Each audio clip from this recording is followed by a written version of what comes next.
کے خاندان والوں کو کہ ماشاءاللہ حفظ قرآن مکمل ہوا ہے اور ان کے اس خوشی میں یہ محفل سجائی گئی ہے۔ رب کریم ان کو اور ان کے گھر والوں کو اس کی خوب برکتیں نصیب فرمائے۔ یاد رہے کہ حدیث پاک میں یہ مضمون ملتا ہے کہ جو قرآن یاد کرے اور اس کے حلال کو حلال جانے، اس کے حرام کو حرام جانے، تو وہ اپنے گھر والوں میں سے ایسے 10 لوگوں کی شفاعت کرتا ہے جن پر گناہوں کی وجہ سے جہنم واجب ہو چکا ہوتا ہے۔ یعنی حافظ قرآن انشاءاللہ، شرط ایک ہے کہ ایک تو حافظ قرآن ہو، دوسرا اس کے حلال کو حلال جانے، اس کے حرام کو حرام جانے۔ آسان لفظوں میں حافظ با عمل ہو، انشاءاللہ خود بھی جنت میں جائے گا، 10 گھر والوں کو بھی جنت میں لے جائے گا۔ تو یہ بڑی خوشائن بات ہے کہ ہمیں کوشش یہ کرنی چاہیے کہ گھر میں ایک حافظ قرآن ہو، گھر میں ایک عالم دین ہو۔ لوگ نارملی دنیا کی ڈگریوں کو بہت انجوائے کرتے ہیں، مگر دنیا کی کسی ڈگری کی فضیلت آپ کسی حدیث سے ثابت نہیں کر سکتے، مگر حفاظ اور علماء کے فضائل موجود ہیں۔ تو ماشاءاللہ میں ننھے حافظ کو بھی مبارکباد دوں گا، ان کے خاندان والوں کو بھی۔ مگر یہاں میں ایک بات اور بھی کرتا چلوں کہ نارملی ہم حافظ قرآن تو بڑے شوق سے مناتے ہیں، بڑی اچھی بات ہے، مگر اب یہ بعد میں بھی حافظ قرآن باقی رہے۔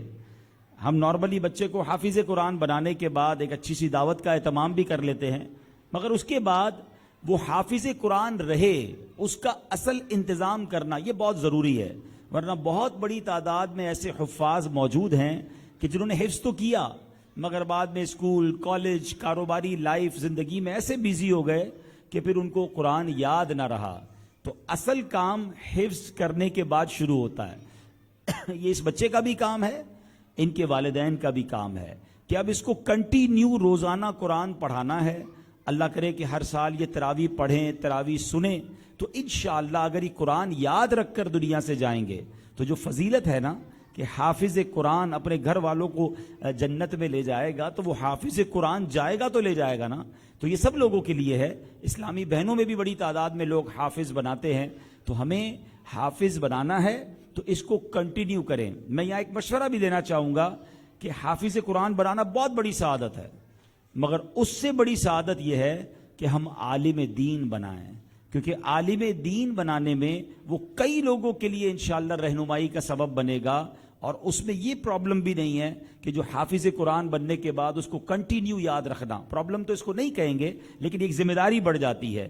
لیکن آج کے دور میں جو معاملات ہیں تو اس میں اگر حافظ قرآن بنایا ہے بریلینٹ، مگر اب اس کو حافظ قرآن باقی رکھیں، اور اللہ کرے کہ اس کے گھر والے اس بچے کو حافظ قرآن کے ساتھ ساتھ عالم دین بھی بنا لیں، تو پھر نور علی نور ہو جائے گا۔ تو بہرحال ایک بار پھر مبارک، اور اس طرح کی محفلیں، اس طرح کی انکریجمنٹ، اس طرح کی حوصلہ افزائی کے پروگرام بھی ہوتے رہنے چاہیے، کیونکہ اس سے فائدہ یہ ہوتا ہے کہ دوسرے خاندان کے بچوں کو، دوسرے فیملی ممبرز کو بھی یہ حوصلہ ملتا ہے کہ ہمیں بھی اپنے بچوں کو دین کی طرف لانا ہے۔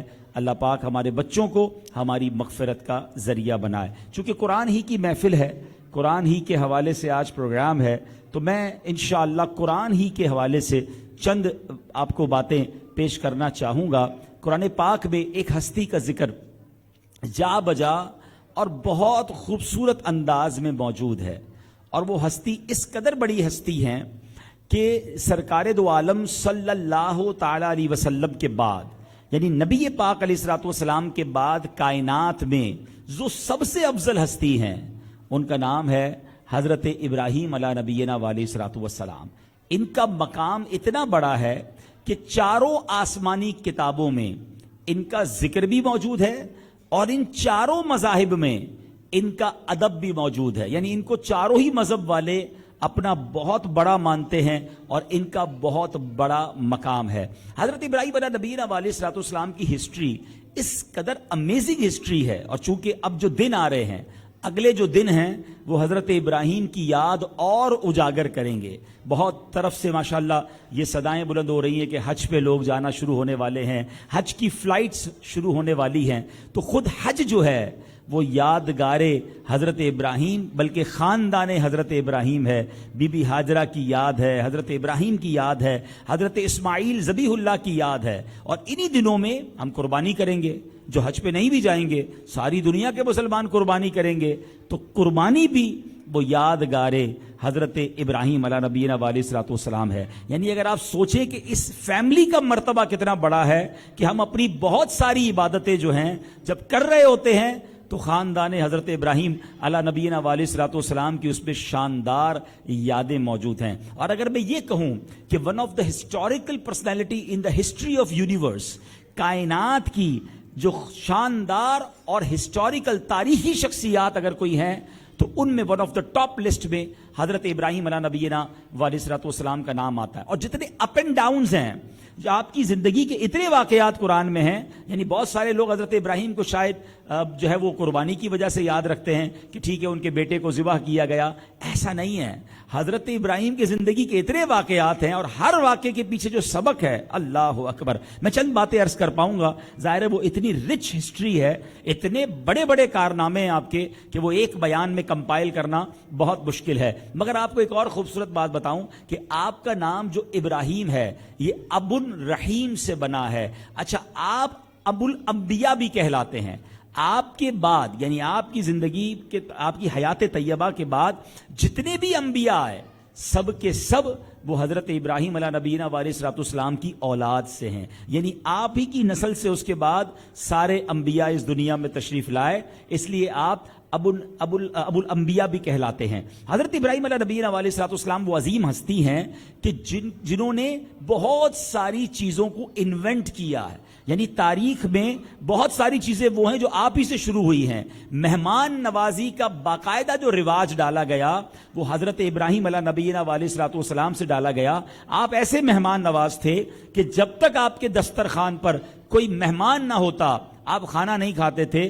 آپ روڈ پر نکل جاتے، سڑک پر جاتے، جو بندہ ملتا اس کو لاتے، اپنے دسترخوان پر بٹھاتے اور اسے کھانا کھلاتے۔ اور سبحان اللہ، آپ کا جو لقب ہے خلیل اللہ علی نبینا علیہ الصلوۃ والسلام، خلیل کہتے ہیں دوست کو، اللہ نے آپ کو اپنا دوست بنایا۔ اور یہ واقعہ بھی بڑا عجیب ہے کہ ایک بار کیا ہوا کہ حضرت ابراہیم علیہ الصلوۃ والسلام جو ہیں وہ دیکھا کہ کوئی کھانے کا وقت ہے، کوئی مہمان نہیں آ رہا۔ آپ نکل گئے باہر اور جا کر مہمان تلاش کرنے کے لیے بہت کوشش کی، کوئی مہمان نہیں ملا۔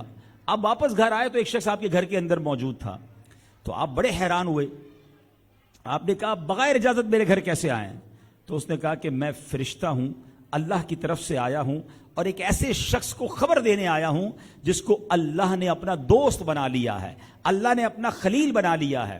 حضرت ابراہیم نے کہا مجھے اس بندے کا پتہ بتاؤ، میں پورے ملک میں وہ جہاں بھی ہوگا جا کر اس سے ملوں گا کہ ایسا خوش نصیب کون ہے جس کو اللہ نے اپنا دوست بنایا ہے۔ تو فرشتہ کہتا وہ کوئی اور نہیں حضور، اللہ نے آپ ہی کو اپنا دوست بنایا ہے، آپ ہی خلیل اللہ ہیں۔ حضرت ابراہیم کہتے مجھے یہ مقام کیسے مل گیا، مجھے یہ مرتبہ کیسے ملا؟ سبحان اللہ۔ فرشتہ کہتا ہے آپ وہ ہستی ہیں جو کبھی کسی سے سوال نہیں کرتے بلکہ لوگوں کو عطا ہی فرماتے ہیں۔ آپ کسی کے آگے ہاتھ نہیں پھیلاتے بلکہ آپ کے در پر آ کر لوگوں کو نوازا جاتا ہے۔ تو یہ عمل سیکھ لیجئے، یہ بات سیکھنے کو ملی کہ اللہ کو یہ کتنا پسند ہے کہ بندہ دوسروں کو نوازے، کسی سے کوئی مطالبہ یا کسی کے آگے کو اپنی حاجتوں کو بیان نہ کرتا پھرے، تو یہ اللہ کو بڑا پسند ہے، خودداری رب کو بڑی پسند ہے۔ اچھا، حضرت ابراہیم علیہ الصلوۃ والسلام کی زندگی کے جو مد و جزر ہیں، ٹھیک ہے، میں ہر واقعے کو تھوڑا تھوڑا ہی ٹچ کروں گا تاکہ چلیں کچھ باتیں ہم سیکھ لیں۔ حضرت ابراہیم علیہ نبینا علیہ الصلوۃ والسلام، جیسے میں نے کہا کہ آپ کی حیات طیبہ میں آپ کی بہت ساری اسپیشلٹیز ہیں۔ آپ علیہ الصلوۃ والسلام وہ عظیم ہستی ہیں کہ جس نے کعبہ مشرفہ کی تعمیر کی۔ آپ ہی کے بیٹے حضرت اسماعیل علیہ نبینا علیہ الصلوۃ والسلام ذبیح اللہ ٹھہرے، انہی کے قدموں کی رگڑ سے آب زمزم جاری ہوا۔ حضرت ابراہیم وہ ہیں جن کے قدموں کی جگہ، جہاں آپ کے قدم لگے اس جگہ کو مقام ابراہیم قرار دیا گیا، جس کا ذکر قرآن میں ہے، اور جہاں رب کو سجدہ کرنا بڑا افضل قرار دیا گیا۔ سبحان اللہ۔ آپ وہ عظیم ہستی ہیں کہ آپ علیہ الصلوۃ والسلام نے آپ ہی کی یادگار میں ارکان حج ہیں۔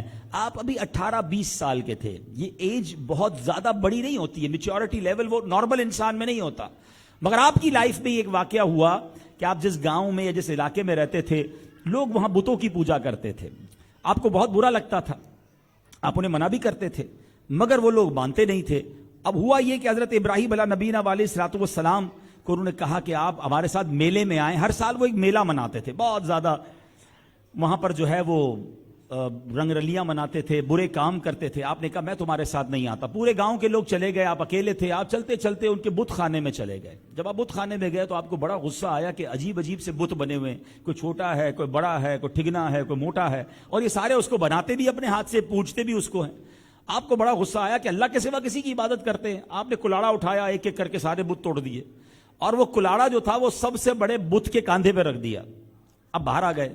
جب وہ لوگ واپس آئے تو ایوری بڈی بیکم اینگری کہ یہ کیا ہوا، ہمارے خداؤں کو کس نے توڑ دیا. تو کسی نے کہا کہ محلے میں، گاؤں میں ایک ہی بندہ ہے جو ان بتوں کو اچھا نہیں کہتا، وہ جو نوجوان ہے اسی نے کیا ہوگا. حضرت ابراہیم کو بلایا گیا.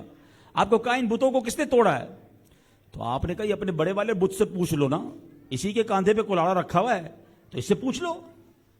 تو وہ کہتے ہیں کہ ہمارے بت تو جواب نہیں دیتے، ہمارے بت تو بتا نہیں سکتے کس نے مارا ہے. اب ذرا دیکھیے گا کیا خوبصورت ڈیمونسٹریشن کیا، پریکٹیکلی ثابت کر دیا کہ تم جن کو پوجتے ہو نہ وہ اپنے آپ کو ٹوٹنے سے بچا سکتے ہیں، نہ بتا سکتے کہ مارا کس نے. تم ان کو پوج رہے ہو اللہ کو چھوڑ کے. اور یہ کانورسیشن، یہ جو گفتگو ہے، یہ بڑے شاندار انداز میں قرآن میں بیان ہوئی. حضرت ابراہیم کہتے ہیں قال افتعبدون من دون اللہ، آپ فرماتے ہیں کیا تم اللہ کے سوا ایسوں کو پوچھتے ہو، ما لا ينفعکم شیئا ولا یضرکم، جو نہ تمہیں نفع دے اور نہ نقصان پہنچائے. افل لکم، تف ہے تم پر. ولما تعبدون من دون اللہ، اللہ کے سوا کسی اور کو پوچھتے ہو. افلا تعقلون، تم میں عقل نہیں ہے. اب ذرا دیکھیں، اگر کوئی لاجیکلی بات سمجھنے والا ہوتا تو اس پورے واقعے سے سمجھ جاتا کہ بات تو یہ نوجوان ٹھیک کر رہا ہے، ہم جس کی پوجا کر رہے ہیں نہ وہ اپنے آپ کو بچا سکتے، ہمیں کیا بچائیں گے. مگر وہ کہتے ہیں نا جن کے دلوں پر مہر لگ جائے وہ نہیں مانے. انہوں نے کہا کہ ان کو پکڑو اور آگ لگا دو. اور اب ایک ایسی آگ جلائی گئی میرے پیارے اسلامی بھائیوں، نو فلائنگ زون بن گیا تھا وہ ایریا، پرندہ بھی اوپر سے نہیں نکل سکتا تھا. ایک بندے کو جلانے کے لیے اتنی بڑی آگ لگائی گئی. حضرت ابراہیم علیہ الصلوۃ والسلام کو جب اس آگ میں ڈالا جانے لگا نا، سبحان اللہ، فرشتے حاضر ہوئے. ہوا کا فرشتہ کہتا ہے اے ابراہیم ہمیں اجازت دیجئے، ہوا چلائیں گے تو یہ آگ بجھا دیں گے. آپ فرماتے نہیں، میرا رب دیکھ رہا ہے، مجھے اللہ کے سوا کسی کی مدد درکار نہیں ہے. بارش کا فرشتہ آیا، اے ابراہیم اجازت دے، ہم پانی برسا کر آگ بجھا دیتے ہیں. آپ فرماتے میرا رب دیکھ رہا ہے. یہ توکل کا لیول دیکھیں. اگر اللہ کو میری یہ امتحان منظور ہے تو میں اس امتحان کے لیے میں بالکل راضی ہوں. اللہ اکبر. جب آگ میں بالکل آپ کو ڈالنے کا وقت آیا تو جبریل امین حاضر ہوئے. کہتے اے ابراہیم ہم ہماری مدد تو نہیں لے رہے، اللہ کو تو پکار لینا، اللہ کی بارگاہ میں تو عرض کر دیں. تو آپ فرماتے مجھے پکارنے کی کیا ضرورت ہے، رب دیکھ رہا ہے نا، اگر اس نے مدد کرنی ہوگی تو وہ مدد فرمائے گا. اب دیکھیں اللہ کی طرف سے مدد کیسی آتی ہے. خود قرآن میں رب فرماتا ہے، اللہ کی طرف سے ارشاد ہوا قلنا یا نار کونی بردا وسلاما علی ابراہیم. سبحان اللہ. فرمایا کہ اے آگ ہو جا ٹھنڈی اور سلامتی ابراہیم پر. حضرت ابراہیم ایک روایت کے مطابق 7 دن، ایک روایت کے مطابق 40 دن اس آگ میں رہے. مگر باہر آتے ہیں تو آپ کا بال بھی بیکا نہیں ہوتا ہے. آگ کا کام جلانا ہے، مگر میرا رب چاہے تو وہ آگ سے ابراہیم کو صحیح سلامت باہر نکال لیتا ہے. اس واقعے سے سیکھنے کو کیا ملا ہے؟ وہ پنجابی شاعر کہتے ہیں نا، جے سونا میرے دکھ وچ راضی میں سکھنو چلے پاوا ہوں. فرماتے اگر میرا رب میرے دکھ میں راضی ہے تو میں بھی راضی ہوں، پھر مجھے سکھ کو کیا کرنا ہے. حضرت ابراہیم نے اس امتحان میں اپنے آپ کو پیش کیا. توکل کا لیول وہ تھا. علامہ اقبال شاعر مشرق بڑی کمال کی بات لکھتے ہیں. آج ہم بھی بڑے بڑے امتحانوں سے گزرتے ہیں نا. علامہ اقبال کہتے ہیں اگر آج بھی ہو ابراہیم سا ایمان پیدا، ہاں ایمان اگر حضرت ابراہیم کا آج بھی آ جائے نا، لیول آف توکل وہ آ جائے، تو وہ کہتے ہیں اگر آج بھی ہو ابراہیم سا ایمان پیدا، آگ کر سکتی ہے انداز گلستان پیدا. آج بھی آگ باغ بن سکتی ہے اگر حضرت ابراہیم والا ایمان ہمیں نصیب ہو جائے. ہمارا پرابلم یہ ہے، ہم مشکلوں کو دیکھ کر گھبرا جاتے ہیں، ہم بڑی پرابلم سامنے دیکھ کر ہل جاتے ہیں. ہمیں یہ نہیں پتا کہ میرا رب کتنا عظیم ہے. وہ چاہے تو آگ کو باغ بنا سکتا ہے، وہ چاہے تو مشکل کو آسان کر سکتا ہے. سبحان اللہ. یہ 18-20 سال کے نوجوان کا توکل کا لیول تھا. آپ کی عمر آگے بڑھتی ہے. آپ کو پتا ہے حضرت ابراہیم علیہ السلام کو حضرت اسماعیل کب ملے ہیں؟ 99 سال کی عمر میں آپ کے یہاں اولاد ہوئی ہے. آپ اللہ سے دعا مانگتے تھے، اسمع یا ایل، اسمع یا ایل، اے اللہ سن لے، اے اللہ سن لے۔ مجھے بتائیے 99 سال کی عمر میں بیٹا ہوا، اور آپ جو یہ کہتے تھے نا اسمع یا ایل، اسمع کے معنی ہے سن لے، یہ عربی کا لفظ ہے، ایل عبرانی زبان کا لفظ ہے، اس کے معنی ہے پروردگار۔ آپ نے نام ہی اسماعیل رکھ دیا، جو صدائیں تھیں، جو ندائیں تھیں، اسی پر آپ نے نام حضرت اسماعیل کا رکھ دیا۔ 99 سال تک دعا ہوئی۔ اب یہاں میں آپ سے بھی بات کرنا چاہوں گا، پردے میں میری بہنیں سن رہی ہیں، سال 2 سال کوئی کام نہ ہو، ہم دعا کرنا ہی چھوڑ دیتے ہیں۔ یار میں تو دعا کر کر کے تھک گیا، کدھر جا کے دعا کروائی، معاذ اللہ سے مایوس ہو جاتے ہیں۔ استغفر اللہ، اللہ کے نبی ہیں، خلیل اللہ ہیں، 99 سال تک دعا کر رہے ہیں، مگر رب سے ناراض نہیں، رب سے شکوہ نہیں، رب کی رضا پر راضی ہیں۔ اچھا اب امتحان تو دیکھو، 99 سال کے بعد بیٹا ملا ہے۔ آج کسی کو 5 10 15 سال بعد بیٹا ملے، اولاد ملے، اس کے پیر زمین پر نہیں لگنے دیتے، بڑی منتوں سے ملا ہے، بڑی مرادوں سے ملا ہے، اس کو تو آنچ نہیں آنی چاہیے۔ اللہ اکبر، وہ بیٹا تو ابھی دودھ پیتا ہے اور حکم دیا جا رہا ہے، اے ابراہیم اپنے بیٹے کو اور اپنی زوجہ کو اس میدان میں چھوڑ آؤ جہاں نہ پانی ہے نہ کوئی سبزہ ہے، لکو دک صحرا ہے۔ سوچئے وہاں کعبہ بھی نہیں ہے، وہاں کچھ بھی نہیں تھا، اور ایک صحرا کے اندر اپنی زوجہ کو، حضرت ہاجرہ کو، اور حضرت ابراہیم حضرت اسماعیل کو چھوڑ کر واپس آ رہے ہیں۔ وہ ماں بھی کیسی ہے، یہ خاندان کی قربانیاں تو دیکھیں۔ بی بی ہاجرہ کہتی ہیں، اے ابراہیم ہمیں کس کے سہارے چھوڑے جا رہے ہو، نہ کھانا ہے نہ پانی ہے، یہ تو صحرا ہے۔ اللہ اکبر، حضرت ابراہیم نے جواب نہیں دیا۔ دوبارہ پوچھا، اے ابراہیم یہ تو بتا دو کس کے سہارے چھوڑ کر جا رہے ہو، پھر جواب نہیں دیا۔ آخر میں بی بی ہاجرہ کہتی یہ بتا دو اللہ کا حکم ہے؟ کہا ہاں اللہ کا حکم ہے۔ کہا پھر ہم راضی ہیں، تھوڑی سی کھجوریں ہیں، تھوڑا سا پانی ہے۔ حضرت ابراہیم چھوڑ کر چلے گئے، اللہ کے حوالے چھوڑ کر چلے گئے۔ آپ کی دعائیں اپنی اولاد کے لیے تھیں۔ اللہ اکبر، یہ فیملی اب مکہ پاک میں تڑپتی، وہ جس کو کہتے ہیں کہ تپتی ہوئی دھوپ میں وہاں موجود ہے۔ کچھ دن تک تو پانی چلا، کچھ دن تک تو کھجوریں چلیں، اب سب ختم ہو گیا، کھانے پینے کو کچھ نہیں ہے، چھوٹا بچہ ہے، دودھ پیتا بچہ ہے۔ اب وہ رونے لگا، اب وہ پیاس سے بلبلانے لگا۔ حضرت بی بی ہاجرہ تو ماں تھی نا، اللہ اکبر، اب ادھر جا رہی ہیں ادھر جا رہی ہیں، ایک پہاڑ سے دوسرے پہاڑ جا رہی ہیں کہ کہیں سے پانی مل جائے، اور چلتے چلتے اپنے بچے کو دیکھتی بھی جا رہی ہیں۔ جو صفا مروہ پر گئے ہیں، ذرا منظر سوچو، آج تو عمارت بنی ہے، آج تو سب کچھ بنا ہے، اس وقت کچھ نہیں تھا، پہاڑ تھے اور ایک ادلکو دک میدان ہے۔ اب ذرا سوچے کہ ماں ہے، ایک پہاڑی سے دوسری پہاڑی جا رہی ہے، حضرت اسماعیل جو ہیں، کعبہ جہاں پر آج موجود ہے اس کے قریب کہیں بیٹھے ہوئے ہیں، یہ کتنا ڈسٹنس ہے آپ چلتے چلتے دیکھ رہی ہیں۔ آج آپ کو یہ بھی بتا دوں کہ جناب یہ جو ہم کبھی کبھی تو صفا مروہ میں چلتے ہیں، ایک موقع آتا ہے دوڑنا شروع کر دیتے ہیں، کبھی لاجک پوچھنے کی کوشش کی کہ اس کی وجہ کیا ہے؟ یہ گرین لائٹس آتی ہیں، ہم دوڑنے لگ جاتے ہیں، پھر گرین لائٹس ختم ہوتی ہیں، پھر نارمل چلتے ہیں۔ اللہ اکبر، اللہ کو ماں کی ادا دیکھو کیسی پسند آئی ہے، صرف چلنا نہیں فرمایا، جیسے جیسے وہ چلی ہیں، جہاں جہاں وہ دوڑی ہیں، وہاں وہاں ہمیں چلایا گیا ہے، وہاں وہاں ہمیں دوڑایا گیا ہے۔ اللہ اکبر، علماء فرماتے جب وہ بیٹے کو دیکھتے ہوئے جاتی تھی نا تو راستے میں ایک چھوٹی سی پہاڑی بیچ میں آ جاتی تھی، وہاں سے حضرت اسماعیل نظر نہیں آتے تھے تو ماں دوڑنا شروع کرتی تھی کہ جلدی سے وہ پہاڑی میں کراس کر لوں۔ پھر جب بیٹا نظر آتا تھا پھر کام ڈاؤن ہو جاتی تھی، پھر سکون سے چلتی تھی، پھر واپس آتی، پھر وہ چھوٹی پہاڑی بیچ میں آتی، بیٹا نظر نہیں آتا، ماں پھر دوڑنا شروع کرتی، جب وہ پہاڑی کراس ہوتی پھر بیٹا نظر آتا، پھر ماں اپنے پیارے انداز میں اور نارمل انداز میں چلنا شروع کر دیتی۔ اللہ اکبر، ذرا سوچئے تو صحیح، یہ اللہ کو ماں کی ادا کیسی پسند آئی ہے کہ ہر قدم ویسے اٹھایا کہ یہاں آرام سے چلنا ہے، یہاں دوڑ کر چلنا ہے۔ سبحان اللہ۔ اب کیا ہوا؟ اب ذرا آگے چلتے ہیں، چلے شرعی مسئلہ بھی ساتھ ساتھ بیان کرتا چلوں۔ اب ذرا مزے کی بات دیکھیں، میری بہنیں ذرا غور سے سنیں۔ دوڑا کون ہے؟ خاتون دوڑی ہیں۔ حضرت ہاجرہ دوڑی تھی نا، حضرت ہاجرہ چلی ہیں، اور حاجیوں کے لیے عمرے کے لیے ویسے ہی چلنا اور دوڑنا ضروری قرار دیا گیا، مگر عورتوں کو منع کر دیا گیا۔ ادا عورت کی ہے، مگر اس وقت وہ عورت اکیلی دوڑی تھی۔ اب مردوں کے ساتھ چلنا ہے، اب ہزاروں لوگ ساتھ ہیں، تو شریعت کا حکم اب کیا ہے کہ مرد تو دوڑیں گے، عورت نہیں دوڑے گی۔ جس شریعت نے صفا مروا جیسے مبارک مقام پر عورت کے پردے کا خیال رکھا کہ اب عورت دوڑے گی تو ہو سکتا ہے اس کا پردہ کھل جائے، معیوب لگے گا مردوں کے درمیان عورتوں کو دوڑنا، تو وہاں منع کر دیا گیا۔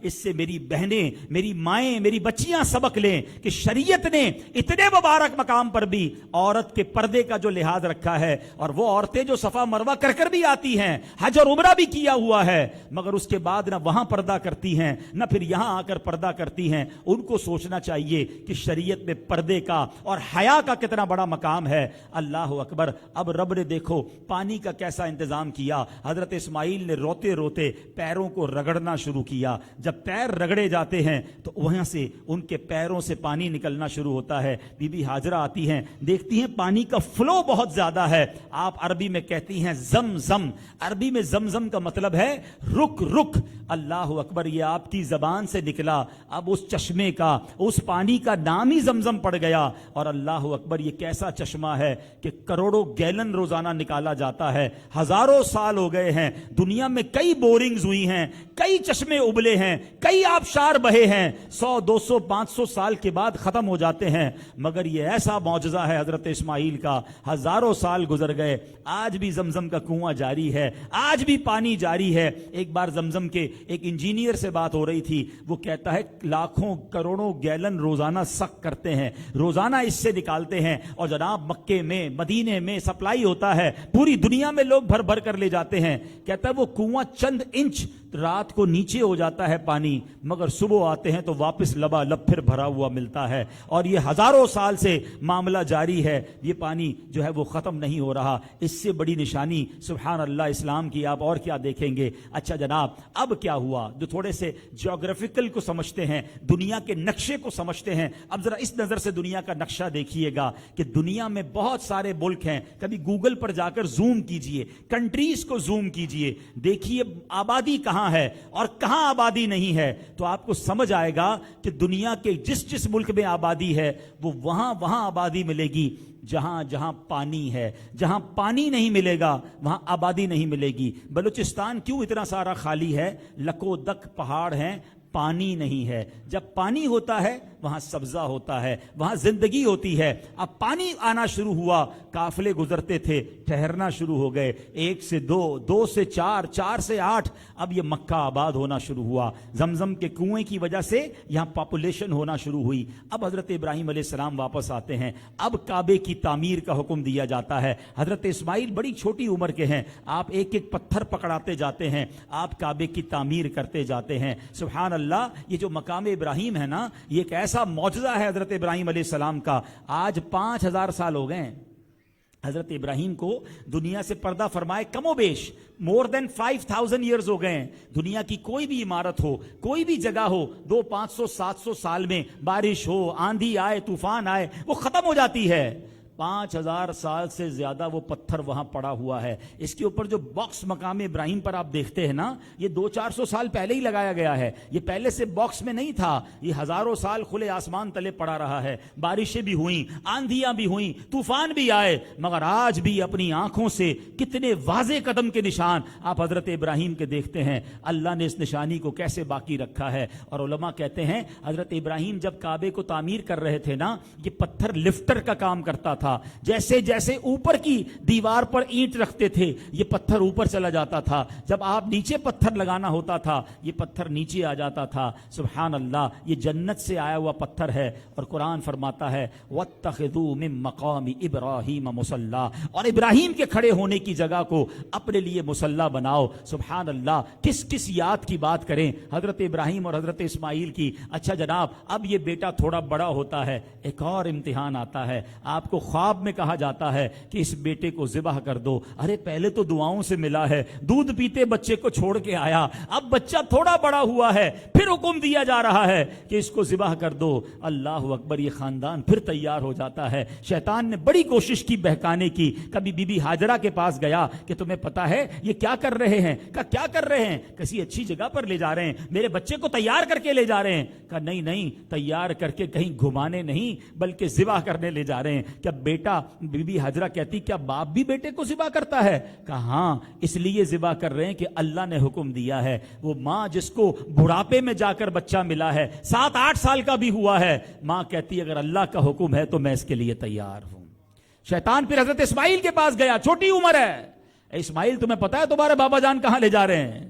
آپ نے کہا کہاں لے جا رہے ہیں ابو؟ کہیں گھمانے لے جا رہے ہیں. کہا نہیں, تمہیں ذبح کرنے لے جا رہے ہیں. تو کہتے کوئی باپ بھی بیٹے کو ذبح کرتا ہے؟ شیطان کہتا ہے ہاں اس لیے ذبح کریں گے کہ اللہ کا حکم ہے. بیٹا بھی کیسا ہے؟ کہتا ہے ٹھیک ہے اگر اللہ کا حکم ہے تو میں راضی ہوں. اور پھر حضرت اسماعیل نے وہ تاریخی جملے کہے کہ بابا جان ایسا کیجئے مجھے اچھی طرح باندھ دیجئے گا, کہیں میں زیادہ نہ ہلوں, کہیں میرے گلے پہ جب آپ چھری پھرائیں تو میرے خون کے چھینٹے آپ کے کپڑوں پہ نہ پڑیں, بلکہ ایسا کیجئے بابا جان الٹا لٹا دیجئے گا, آپ میرا چہرہ دیکھ نہیں سکیں گے, اور آخر میں میری اس قمیص کو میری ماں کو دے دیجئے گا تاکہ اس سے کچھ تسلی ہو جائے. یہ کیسا خاندان ہے میرے پیارے اسلامی بھائیوں. اور آپ کو لٹا بھی دیا, رسی سے باندھ بھی دیا, ذبح کرنے کے لیے چھری بھی چلا دی.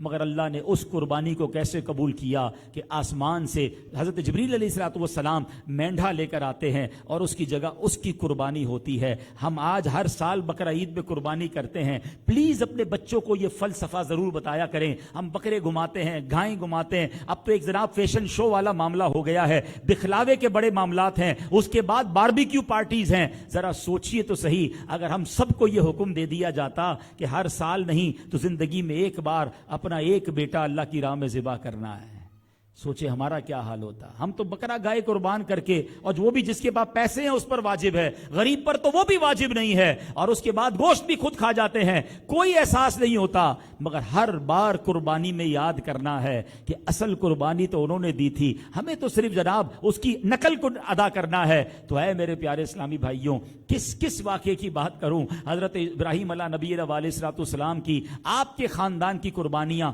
مگر جا بجا ہمارے لیے اس میں درس موجود ہے. ایک اور واقعہ مختصراً بیان کر دیتا ہوں. حضرت ابراہیم علیہ نبی علیہ السلام نے ایک بار دیکھا کہ سمندر کے کنارے پر ایک بندہ تھا, اور اس بندے کو کسی نے یوں سمجھیے کہ مچھلیوں نے اسے کھا لیا.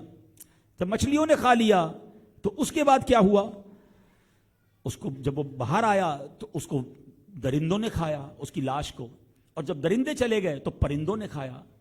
آپ کے ذہن میں خیال آیا کہ اس بندے کو اللہ قیامت کے دن کیسے دوبارہ کھڑا کرے گا؟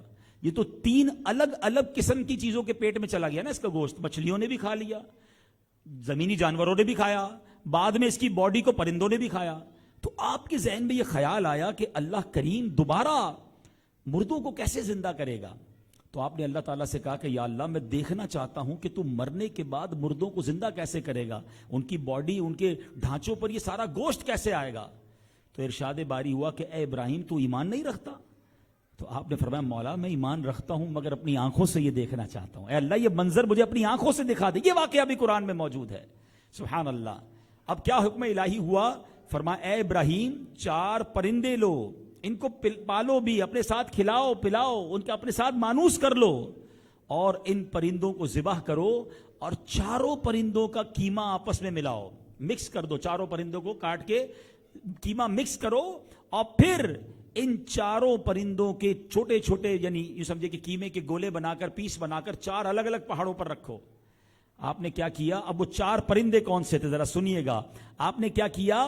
4 پرندے, مرغ, کبوتر, گدھ اور مور, یہ 4 الگ الگ پرندے بھی الگ الگ لیے تاکہ تب کا گوشت بھی ڈیفرنٹ ہو. آپ نے 4 پرندے اپنے ساتھ پالے, 4 پرندوں کو پھر ذبح کیا, ان 4 کا قیمہ بنا کر مکس کر دیا آپس میں, 4 کا سر بھی اپنے پاس رکھا, ان کی منڈی جو ہے نا وہ اس کو نہیں کاٹی آپ نے, یعنی منڈی کاٹ کے الگ رکھ لی, اس کا قیمہ نہیں بنایا. اور اب ان 4 قیموں کے جب پوری اچھی طرح مکس کر لیا تو آپ نے 4 الگ الگ پہاڑوں پر رکھا. اب ذرا سنیے گا, قرآن میں یہ واقعہ موجود ہے. اللہ نے کہا انہیں پکارو ہیں. اب آپ نے کیا پکارا؟ یا ایھا الدیک, اے مرغ. پھر آپ نے پکارا یا ایتھا الحمامہ, اے کبوتر.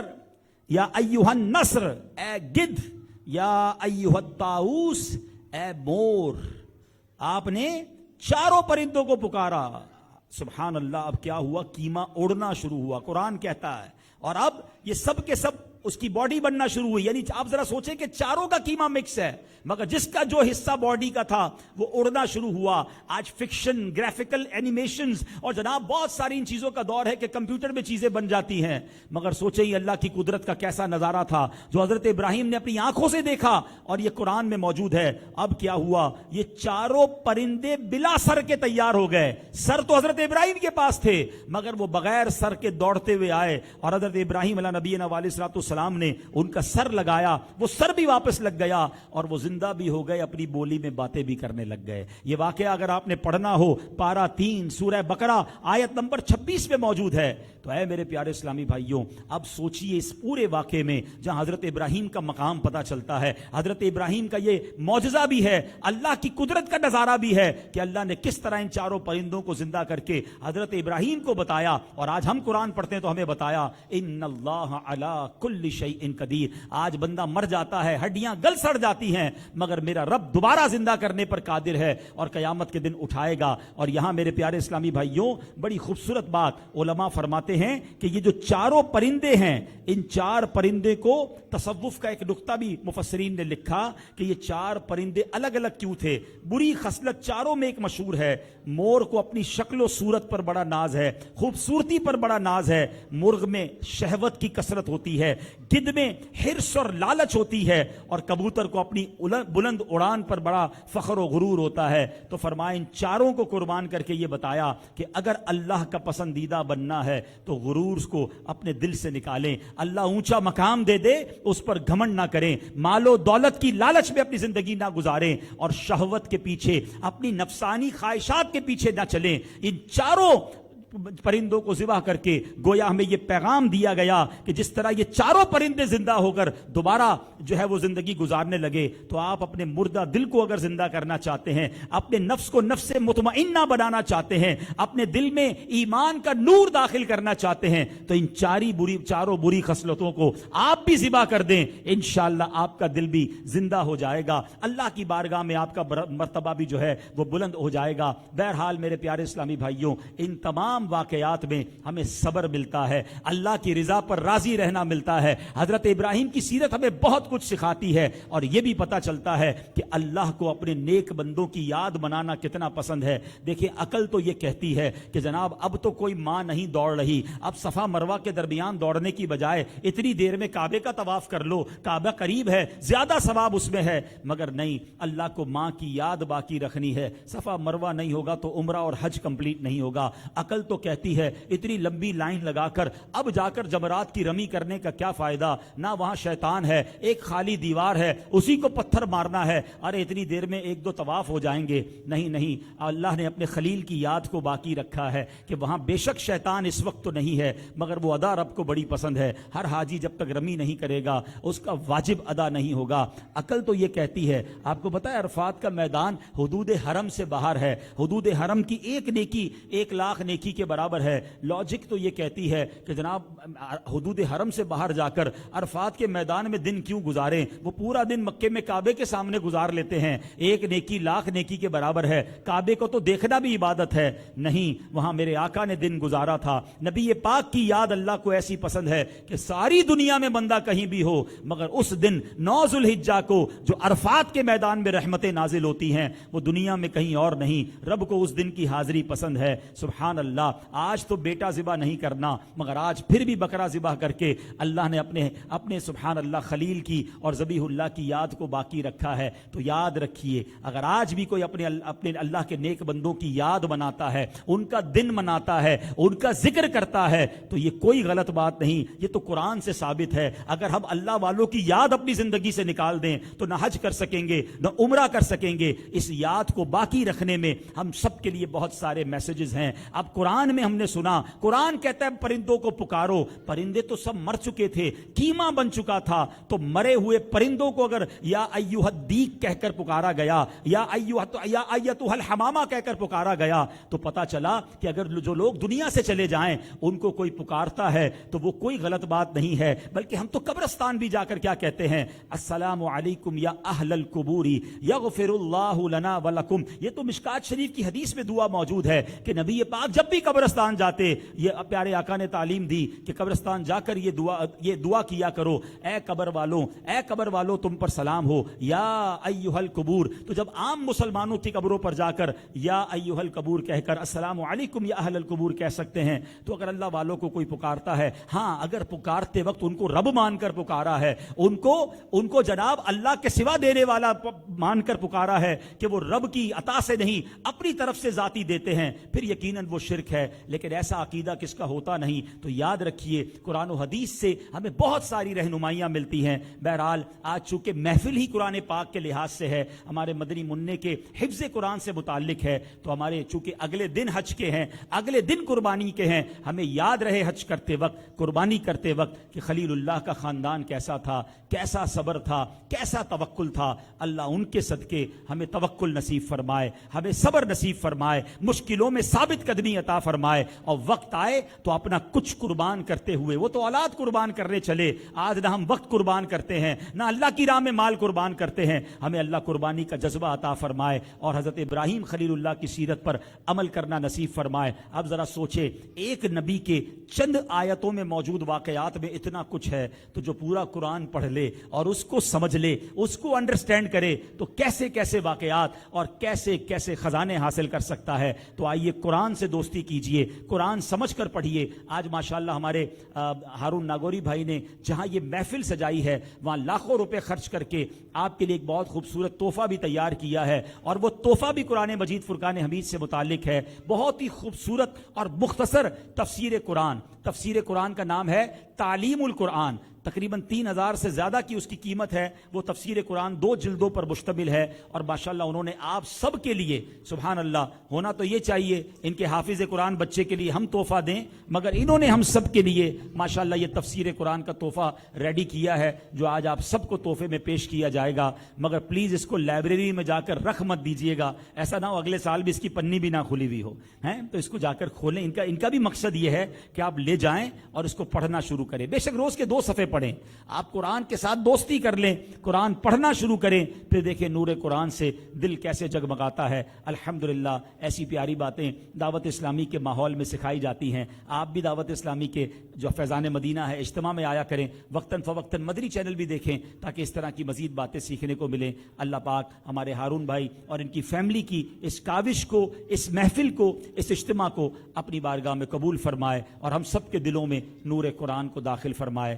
آمین بجاہ النبی الامین صلی اللہ تعالی علیہ وسلم۔ صلو علی الحبیب۔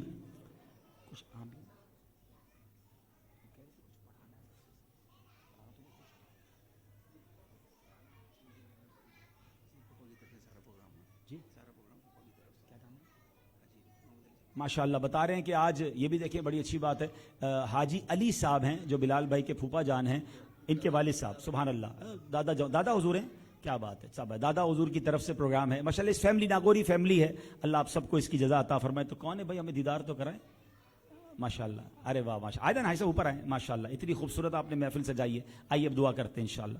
الحمدللہ رب العالمین والصلاة والسلام على خاتم النبیین، اللہم ربنا آتنا فی الدنیا حسنۃ وفی الآخرۃ حسنۃ وقنا عذاب النار۔ میرے مولا ہم سب کا جمع ہونا اپنی بارگاہ میں قبول فرما، ہم سب کے تمام صغیرہ کبیرہ گناہوں کو معاف فرما، ہماری، ہمارے ماں باپ کی، نبی پاک علیہ الصلوۃ والسلام کی ساری امت کی بخشش فرما۔ اللہ جس بچے نے قرآن پاک حفظ کیا، ان کا حفظ کرنا، قاری صاحب کا انہیں پڑھانا اپنے دربار میں قبول فرما، اور اس بچے کو وہ فضیلت عطا فرما کہ یہ خود بھی اور اپنے خاندان کے 10 افراد کو جنت میں ساتھ لے جائیں۔ اللہ ہمارے بچوں کو بھی ہماری مغفرت کا ذریعہ بنا دے، اور نور قرآن سے ہم سب کے دلوں کو منور فرما۔ ہم میں جتنے بیمار ہیں انہیں شفا عطا فرما، قرض داروں کے قرضے اتر جائیں، بے اولادوں کو نیک اور صالح اولاد عطا فرما۔ اے کریم مولا، آج حج کی باتیں ہوئی ہیں، تیرے خزانوں میں کمی نہیں، اسی سال ہمیں حج بھی نصیب فرما، طواف خانہ کعبہ نصیب فرما، صفا اور مروہ کی حاضری بھی نصیب فرما، اور بار بار مدینہ طیبہ کی با ادب حاضریاں ہم سب کا مقدر فرما۔